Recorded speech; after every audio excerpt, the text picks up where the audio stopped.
Muito bem, então eu agradeço a exposição da Rosane, da Maria José e da Nathalie. Vamos passar agora para o debate. Eu já tenho aqui uma questão no chat, que é direcionada à doutora Nathalie, que é: diante do exposto, acredito, relacionado às limitações da curetagem da cervical, quais seriam as razões para realizar a curetagem ao invés do escovado? Tá bem? Não, Maria, eu acho que as razões para curetagem é apenas a experiência do profissional que está executando, né, e do serviço do citologista ou do citopatologista que vai avaliar o material, qual a experiência do serviço. Então, a gente, na discussão das recomendações, pensou em definir como apenas o escovado, mas alguns serviços ainda têm uma boa experiência com a curetagem. Inclusive, nos artigos que eu mostrei, nos estudos que eu mostrei, a adequabilidade foi boa e algumas pessoas preferem fazer a curetagem. Mas, como já mostrei, não tem um benefício em termos de desempenho.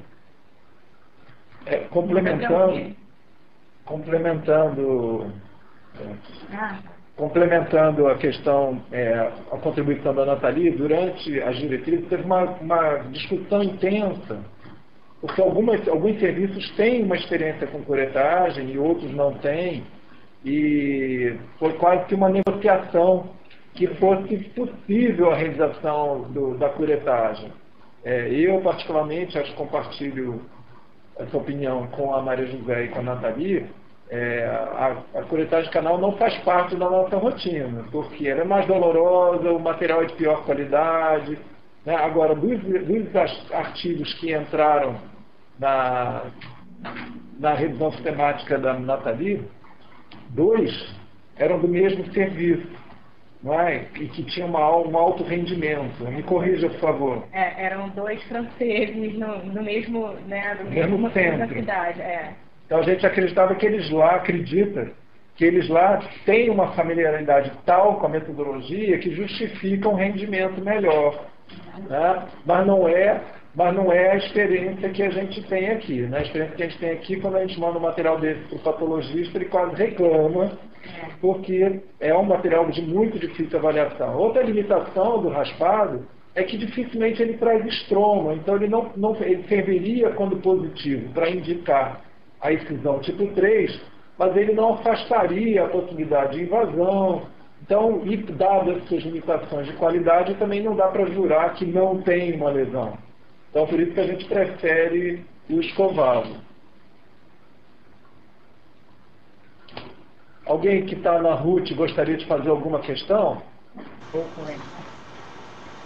Olha só, Fábio, desculpa. Pode falar. Regionalmente, a gente tem aqui uma experiência boa com a curetagem. Praticamente onde eu trabalho, na região que eu trabalho, a gente não usa a citologia do canal, a gente usa a curetagem, né? Quando ela vem negativa ou de material escasso, a gente vai dar importância para os outros parâmetros que a gente tem. Mas se ela vem positiva, é um dado muito importante. Outra coisa, quando tem NIC3, a adesividade celular é tão fraca que o material vem abundante. Então, quando a gente faz a curetagem que vem maior material, a gente já sabe, isso aí é um NIC3 e câncer invasor. Apesar de no colo normal a cureta não atingir o estroma, quando tem um material friável no colo do útero, ele vem em quantidade boa. É lógico que a gente tem que avaliar as limitações do método, que são presentes também no esfregaço citológico. É isso. Eu agradeço, Rosane, pela sua contribuição. Agora, se eu entendi, vocês também não têm, por outro lado, vocês não têm experiência com o escovado, né? Vocês usam a curetagem. Quando positiva, ele é uma informação útil, a gente concorda completamente, mas o escovado também traz informações bastante úteis. Vocês não têm experiência com o escovado? Exatamente, a gente praticamente não usa o esfregaço citológico para complementar quando tem uma normalidade citológica e a junção escano-colunar não está visível. A gente, eu acho que todos os colposcopistas dessa região utilizam a curetagem do canal. Só uma observação. A avaliação de canal realmente é uma coisa muito difícil, né? A gente fica oscilando de métodos, mas o fato é que a colposcopia não é um método limitado, não consegue avaliar canal, e a gente conta com a acurácia, a sensibilidade e especificidade dos outros métodos, que também são limitados. Então, eu acho que é uma situação difícil. A mulher, quando tem doença invasora, já muda totalmente a abordagem, mas na pré-invasão, essa questão do canal é difícil. A gente tende, às vezes, a ser mais agressivo e fazer sobretratamento quando você trabalha com uma população que você tem uma prevalência alta de doença. Mas só queria fazer uma observação geral sobre isso. Sim, e assim, o desempenho de todos os métodos, ele não tem 100% de sensibilidade, especificidade, todos têm a limitação. São métodos por imagem, né? Tanto histologia, citologia ou colposcopia. Eu queria provocar o pessoal, acho que é do Rio Grande do Norte, eu estou com dificuldade de ler aqui, se vocês teriam alguma questão, alguma contribuição, como é que é a experiência de vocês, se vocês usam a curetagem e se usam a citologia quando é necessário investigar o canal.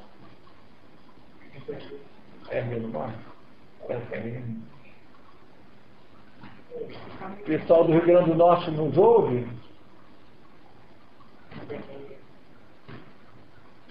Não é Rio Grande do Norte. Ele não está respondendo. Universidade Federal. HUAB. Pessoal do HUAB, eu imagino que seja Rio Grande do Norte, está difícil de ler na tela. Poderia contribuir? Eles estão constrangidos.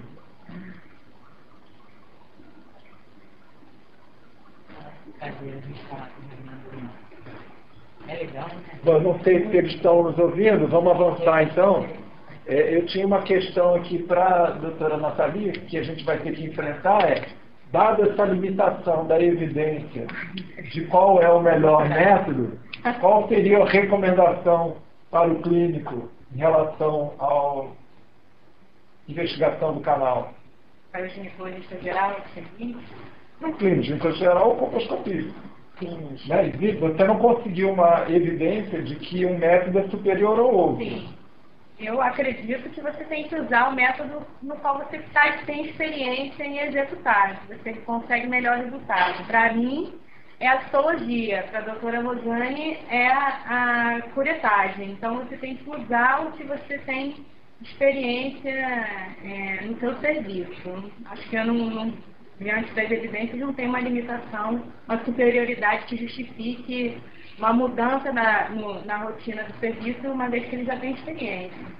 Assim, na falta de evidência, a gente tem que usar mais o julgamento clínico, né? E aí, do julgamento clínico... Existe evidência de que, até o momento, não existe diferença de desempenho, né? Mas é uma evidência muito limitada, né? Então, não dá nem para jurar que não há diferença, já que a evidência é limitada. Então, a gente acaba ficando com a experiência do profissional. Mas é que nesse julgamento de qual é a melhor decisão a tomar, também entra o valor do paciente, né? E aí, nesse caso... o escovado oferece menos desconforto. Daí também a nossa preferência pelo escovado. Uma observação que eu queria fazer em relação aos procedimentos, primeiro é uma informação quase que anedótica, né? que está dentro do histórico do que a Maria José falou, que o professor Cartier, quando ele idealizou o procedimento incisional por alça, eram umas alças pequenas, como ela falou, de 1 centímetro. E quando o Prendeville ele foi aprender o método com o Cartier, né, e inventou a large loop, ou seja, a alça grande em oposição à alça pequena do Cartier. Mas isso foi absorvido no Brasil como alça grande, excisão ampla ou alça larga. E large não é larga, large é grande, né, em oposição. Então, a excisão não precisa ser grande, ela precisa compreender a zona de transformação. Isso foi uma coisa meio anedótica, e aí levou até a questões qual seria o limite ideal entre a lesão intraepitelial e o limite de corte, que não existe nenhuma evidência de que a gente tenha que ter uma distância mínima entre a área doente e a área de excisão. Há sim em relação à margem comprometida ou livre. Então eu gostaria de fazer algum comentário sobre isso. Não, eu acho que foi só um erro de tradução, de traduzir large loop excision como excisão larga, excisão ampla, né? Mas assim... É a alça que é grande, né? Não é na verdade, é a alça que é grande, o large não teve o mesmo significado com que foi traduzido. Mas enfim, eu acho que a gente acaba passando por essas limitações porque nós estamos trabalhando muito em inglês, né? Então a gente está traduzindo o tempo todo, mas é anedótico mesmo. E acho que a excisão da zona de transformação é mais adequado. Eu só tenho uma observação que eu acho que vai ficar para as próximas revisões de diretrizes, que é o seguinte: quando a gente fala de EZT1, EZT2, EZT3, eu também acho que a nossa tradução não está muito boa. Porque o que está padronizado pela ISCVC não é EZT, não é excisão da zona de transformação, é excisão, tipo 1, tipo 2 e tipo 3. Por quê? Porque a EZT3 ela é utilizada para doença glandular. Então você não se refere à zona de transformação, na verdade é uma excisão. Então é uma coisa que a gente talvez tenha que rever um pouquinho dessa nomenclatura. É filigrana. Né? Na verdade, o importante é adequar a excisão ao tipo de zona de transformação. E eu queria dar uma puxada para as técnicas eletrocirúrgicas, que é o que a gente tem de excisão, que eu considero talvez mais avançado, se é que eu posso usar esse termo, do que a conização de lâmina frio, pelo menos para o tipo 1 e 2, que é a seguinte, que é a possibilidade de tratar a subvisão colposcópica, né? Hoje, na medicina, onde a visão ampliada pode entrar, ela está entrando. Da mesma forma, no tratamento do colo, né? Você vê com mais detalhe, você tenta delimitar mais a zona de transformação e avalia o sangramento melhor. E acaba fazendo um procedimento de menor duração. Queria saber se todo mundo que está assistindo... Rosane, vou sair. Rosane, você trabalha com eletrocirurgia, como é que está a sua prática? Microfone fechado. Rosane, seu microfone está fechado, você pode abrir? Desculpa, agora que percebi. Aqui no Hospital das Clínicas da UFG e no serviço particular, a gente trabalha com excisão, com eletrocirurgia. Raramente tem a realização de cone clássico. O que eu particularmente não tenho experiência ainda é com eletrodo reto. Né? Mas alguns casos que a gente já suspeita de adenocarcinoma in situ, ele vai para o cone clássico. Mas o que ocorre é que o adenocarcinoma in situ, ou o adenocarcinoma microinvasor in situ, a gente vê na maioria das vezes quando a gente vai tratar uma lesão escamosa e ele vem de repente no histopatológico, né, como um adenocarcinoma. Nos raros casos que a gente suspeita antes e por falta de experiência, a gente vai para o cone clássico. Ok? Tem uma contribuição aqui no chat do Itamar, lá do INCA, falando que os procedimentos que a gente padronizou na tabela do CIA-SUS, né, que é a tabela que é usada para a cobrança de faturamento no SUS, usou o termo excisão, e não da zona de transformação. Mas na diretriz está com uma excisão da zona de transformação. Né? Eu acho que a gente fez essa correção quando pediu para padronizar a terminologia. Agora, eu vejo uma dificuldade, né, apesar dessa nomenclatura ter sido proposta para remeter ao tipo de excisão, eu acho que na zona de transformação tipo 2, essa nomenclatura não ficou boa. Por quê? Porque a zona de transformação tipo 2, se você tiver uma JEC a menos de 1 centímetro, mas toda dentro do canal, é uma ZT tipo 2. E a gente vai fazer uma incisão tipo 2 com uma alta de 10 milímetros. Então, eu acho que esse é ainda um ponto que pode aprimorar nessa nomenclatura. Que, na realidade, o que a gente quer saber depois é para comparar procedimentos de mesmo tamanho, ou de mesma profundidade. E quando a gente está falando de ZT tipo 2, a gente vai ter uma dificuldade de saber se o procedimento for um procedimento menor ou um procedimento maior. Então, acho que foi um avanço, mas na incisão tipo 2 é uma dificuldade. E essa dificuldade se traduziu quando a gente precisou padronizar o procedimento para o SUS. Porque a gente teve que colocar se ele é ambulatorial ou é internado. Ele pode ser feito ambulatorialmente ou não. E aí a gente colocou como internado a incisão tipo 3. A incisão tipo 1 ou 2 tinha que optar. E aí ficou no ambulatorial. Então, quem estiver fazendo o procedimento incisão tipo 2 internado vai ter que usar o código de incisão tipo 3. Que não é um grande problema. Mas isso gera problemas quando a gente quiser recuperar dados, por exemplo, a partir do CIASUS. Que a gente vai ver um grupo de mulheres com excisão tipo 3, que na realidade pode ter feito uma excisão tipo 2. Mas é um avanço, né? Mas eu acho que ainda vai ter alguma... Não sei se vai ter um 2A, 2B, um 2,5.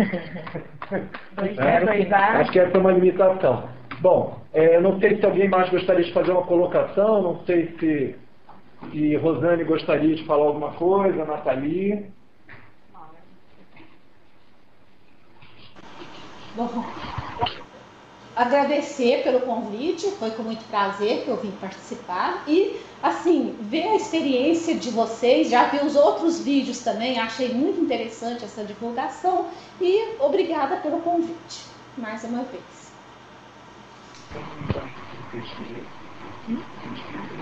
Bom dia a todos, tenham um bom fim de semana e espero encontrá-los na próxima revisão.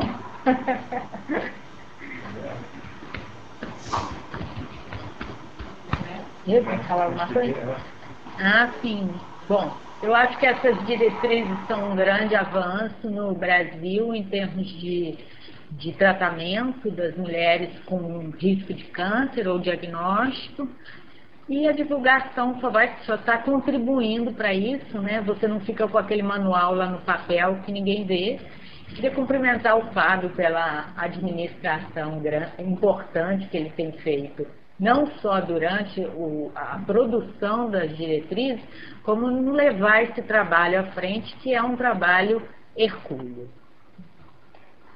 Bom, eu agradeço as palavras do Maria José, dizer que isso é mais que a nossa obrigação, não é mais que a obrigação, né? E só registrar que a gente está finalizando esse ciclo de divulgação das diretrizes e já começamos a conversar sobre a próxima revisão, né? Que com certeza não será, assim, a gente não tem conhecimento de grandes questões, grandes mudanças, mas eu acredito que a gente vai precisar discutir muito a questão de conduta na NIC 2, né, que é o que está sendo mais discutido no momento, uma tendência a uma posição um pouco mais conservadora em alguns casos no NIC 2. Então agradeço a participação da Rosane, a participação de quem acompanhou pela web, pelo Facebook. Desejar um bom final de semana e até uma próxima atividade que a gente vai divulgar amplamente. Agora,